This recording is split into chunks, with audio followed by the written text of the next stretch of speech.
प्यारे साथियों नमस्कार। जैसा कि मैं बीएड के एक महत्वपूर्ण टॉपिक के साथ आप लोगों के बीच जुड़ रहा हूं।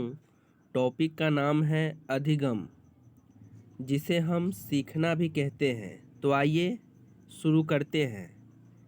सीखना या अधिगम, जर्मन में उसे जर्नेन कहते हैं तथा अंग्रेजी में लर्निंग कहते हैं। सीखना या अधिगम एक व्यापक, सतत एवं जीवन पर्यंत चलने वाली महत्वपूर्ण प्रक्रिया है। कहने का मतलब है कि अधिगम जो है वो व्यक्ति के जन्म से शुरू होता है और व्यक्ति के मृत्यु तक ये प्रक्रिया चलती रहती है। आगे है, मनुष्य जन्म के उपरांत ही सीखना प्रारंभ कर देता है और जीवन भर कुछ न कुछ सीखता रहता है। धीरे धीरे वह अपने को वातावरण से समायोजित करने का प्रयत्न करता है, जिसे हम अनुकूलन कहते हैं। अनुकूलन क्या होता है? अनुकूलन के अंतर्गत व्यक्ति अपने आप को समाज के परिस्थितियों के अनुसार ढालता है, उसे ही हम अनुकूलन कहते हैं। इस समायोजन के दौरान वह अपने अनुभवों से अधिक लाभ उठाने का प्रयास करता है। इस प्रक्रिया को मनोविज्ञान में सीखना कहते हैं या अधिगम कहते हैं। जिस व्यक्ति में सीखने की जितना अधिक शक्ति होती है, उतना ही उसके जीवन का विकास होता है। ध्यान दीजिएगा, जिस व्यक्ति में सीखने की जितनी अधिक शक्ति होती है, उतना ही उसके जीवन का विकास होता है। सीखने की प्रक्रिया में व्यक्ति अनेक क्रियाएं एवं उपक्रियाएं करता है। क्रिया तो हो गया, क्रिया का मतलब हो गया कि मुख्य क्रिया, और मुख्य क्रिया करने के लिए छोटे छोटे क्रिया करना होता है, उसे हम उपक्रिया बोलते हैं। अतः सीखना किसी स्थिति के प्रति सक्रिय प्रतिक्रिया है। एक उदाहरण के माध्यम से समझेंगे कि छोटे बालक के सामने जलता दीपक ले जाने पर वह दीपक की लौ को पकड़ने का प्रयास करता है। अब छोटा बालक के पास आप जलता हुआ दीपक ले जाइएगा तो वो उसे छूने का प्रयास करता है, ठीक है। उसके अंदर लालसा होती है कि ये क्या है, वो उसे समझने का प्रयास करता है, तो वो अपने हाथों से उसे छूना चाहता है। इस प्रकार से उसके हाथ जलने लगता है, वह हाथ को पीछे खींच लेता है। पुनः जब कभी उसके सामने दीपक लाया जाता है तो वह अपने पूर्व अनुभव के आधार पर लौ पकड़ने के लिए हाथ नहीं बढ़ाता है, वरन उससे दूर हो जाता है, क्योंकि उसे जलन की अनुभूति हो गई है कि हम दीपक के लौ को छुए हैं तो हमारा हाथ जल गया है। उसे अधिगम की प्राप्ति हुई है। इसी विचार को स्थिति के प्रति प्रतिक्रिया करना कहते हैं। दूसरे शब्दों में कह सकते हैं कि अनुभव के आधार पर बालक के स्वाभाविक व्यवहार में परिवर्तन हो जाता है। अधिगम का सर्वोत्तम सोपान अभिप्रेरणा है। अब अभिप्रेरणा क्या होता है? अभिप्रेरणा किसी भी बालक या मनुष्य के अंदर एक बल होता है जो व्यक्ति को कुछ क्रियाएं करने के लिए उत्साहित करता है, उसे ही हम अभिप्रेरणा कहते हैं। आइए अधिगम की कुछ परिभाषाएं को देखते हैं। सबसे पहले वुडवर्थ महोदय के अनुसार सीखना विकास की प्रक्रिया है। सीखना विकास की प्रक्रिया है। बीएफ स्किनर महोदय के अनुसार सीखना व्यवहार में उत्तरोत्तर सामंजस्य की प्रक्रिया है। तीसरा है जेपी गिलफर्ड के अनुसार व्यवहार के कारण व्यवहार में परिवर्तन ही सीखना है। व्यक्ति के व्यवहार के कारण व्यवहार में परिवर्तन ही सीखना है। नेक्स्ट है काल्विन के अनुसार पहले से निर्मित व्यवहार में अनुभवों द्वारा हुए परिवर्तन को अधिगम कहते हैं। आप लोग परिभाषाएं को नोट करते चलेंगे। और सबसे महत्वपूर्ण क्रो के अनुसार सीखना एवं ज्ञान अभिवृत्तियों का अर्जन है। उपरोक्त परिभाषाओं से उपरोक्त परिभाषाओं से स्पष्ट होता है कि सीखने के कारण व्यक्ति के व्यवहार में परिवर्तन आता है। व्यवहार में यह परिवर्तन बाह्य एवं आंतरिक दोनों ही प्रकार का हो सकता है। कहने का मतलब है कि अधिगम जो होता है वो व्यक्ति के व्यवहार में जो परिवर्तन लाता है वो बाह्य और आंतरिक दोनों ही प्रकार का हो सकता है। बाह्य परिवर्तन तो हमें दिखता है, आंतरिक परिवर्तन हमें दिखता नहीं है। आंतरिक परिवर्तन केवल हमें महसूस होता है।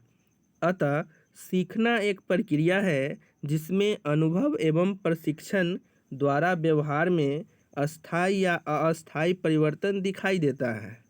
आप खुद सोचिए, अधिगम एक विकासशील प्रक्रिया है, तो विकास में क्या होता है?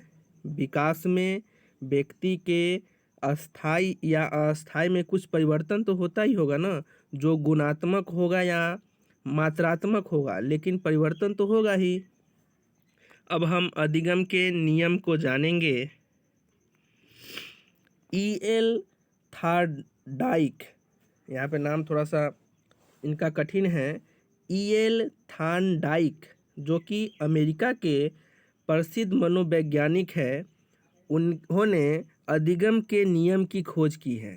आप ध्यान देंगे, E.L. थार्डाइक जो कि अमेरिका के रहने वाले थे, उन्होंने अधिगम के कुछ नियमों की खोज की, जिन्हें निम्नलिखित दो भागों में उन्होंने विभाजित किया है। पहला है मुख्य नियम, दूसरा है गौण नियम। तो आइए पहले हम मुख्य नियम को देखते हैं। मुख्य नियम के अंतर्गत तत्परता का नियम, अभ्यास का नियम, उपयोग का नियम, अनुप्रयोग का नियम तथा प्रभाव का नियम है। अभ्यास के नियम को ही हम उपयोग का नियम बोलते हैं या अनुप्रयोग का नियम बोलते हैं। तो मुख्य नियम के अंतर्गत 3 नियम हैं: तत्परता का नियम, अभ्यास का नियम और प्रभाव का नियम।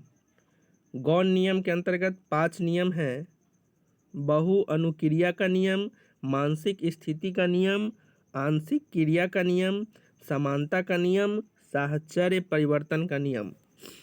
अब हम मुख्य नियम को देखते हैं। सीखने के मुख्य नियम 3 हैं, जो इस प्रकार है। पहला, तत्परता का नियम। इस नियम के अनुसार जब व्यक्ति किसी कार्य को करने के लिए पहले से तैयार रहता है तो वह कार्य उसे आनंद देता है एवं शीघ्र ही सीख लेता है। इसके विपरीत जब व्यक्ति कार्य को करने के लिए तैयार नहीं रहता या सीखने की इच्छा नहीं होती तो वह झुंझला जाता है या क्रोधित होता है। वह सीखने की गति धीमी होती है। जाहिर सी बात है, अगर आपके अंदर तत्परता है तो आप कोई भी कार्य जल्दी से करेंगे, और आपका मन अगर मान लीजिए कि काम करने में नहीं लग रहा है, आप तत्पर नहीं हैं, तो आप काम को सही ढंग से नहीं करेंगे, अर्थात सीखने की गति मंद हो जाएगी। दूसरा है अभ्यास का नियम। इस नियम के अनुसार व्यक्ति जिस क्रिया को बार बार करता है उसे शीघ्र ही सीख जाता है, तथा जिस क्रिया को छोड़ देता है या बहुत समय तक नहीं करता उसे वह भूलने लगता है। जैसे गणित के प्रश्न हल करना, टाइप करना, साइकिल चलाना आदि। इसे उपयोग तथा अनुपयोग का नियम भी कहते हैं। क्लास में क्या होता है, सर प्रश्न दे देते हैं और उस प्रश्न का अभ्यास कोई बच्चा बार बार करता है तो वह जल्दी नहीं भूलता है। और उदाहरण के तौर पे दूसरे बच्चों की बात की जाए जो अभ्यास सही ढंग से नहीं करते हैं, रिवीजन नहीं करते हैं, तो वो जल्दी भूल जाएंगे। इसलिए सीखने के अंतर्गत अभ्यास काफ़ी महत्वपूर्ण है। तीसरा है प्रभाव का नियम। इस नियम के अनुसार जीवन में जिस कार्य को करने पर व्यक्ति पर अच्छा प्रभाव पड़ता है या सुख का या संतोष मिलता है, उन्हें वह सीखने का प्रयत्न करता है, एवं जिन कार्यों को करने पर व्यक्ति पर बुरा प्रभाव पड़ता है उन्हें वह करना छोड़ देता है। इस नियम को सुख तथा दुख या पुरस्कार तथा दंड का नियम भी कहा जाता है। अब देखेंगे कि प्रभाव का नियम को क्या बोलते हैं। सुख तथा दुख या पुरस्कार तथा दंड का नियम। ठीक है। दूसरा है गौण नियम। गौण नियम के अंतर्गत पहला है बहु अनुक्रिया नियम। इस नियम के अनुसार व्यक्ति के सामने किसी नई समस्या के आने पर उसे सुलझाने के लिए वह विभिन्न प्रतिक्रियाओं को के हल ढूंढने का प्रयत्न करता है। वह प्रतिक्रियाएं तब तक करता रहता है जब तक समस्या का सही हल न खोज ले और उसकी समस्या सुलझ नहीं जाती। इससे उसे संतोष मिलता है। थॉर्नडाइक का प्रयत्न एवं भूल द्वारा सीखने के सिद्धांत इसी नियम पर क्या है, आधारित है। दूसरा है मानसिक स्थिति या मनोवृत्ति का नियम। इस नियम के अनुसार जब आदमी सीखने के लिए मानसिक रूप से तैयार रहता है, देखिएगा ये गौण नियम के अंतर्गत है, ठीक है। जब आदमी नियम के अनुसार सीखने के लिए मानसिक रूप से तैयार रहता है तो वह शीघ्र ही सीख लेता है। इसके विपरीत यदि व्यक्ति मानसिक रूप से किसी कार्य को सीखने के लिए तैयार नहीं रहता तो उस कार्य को वह सीख नहीं सकेगा। अर्थात अधिगम प्रक्रिया में उसकी मानसिक स्थिति का भी महत्वपूर्ण योगदान है। तीसरा है आंशिक क्रिया का नियम।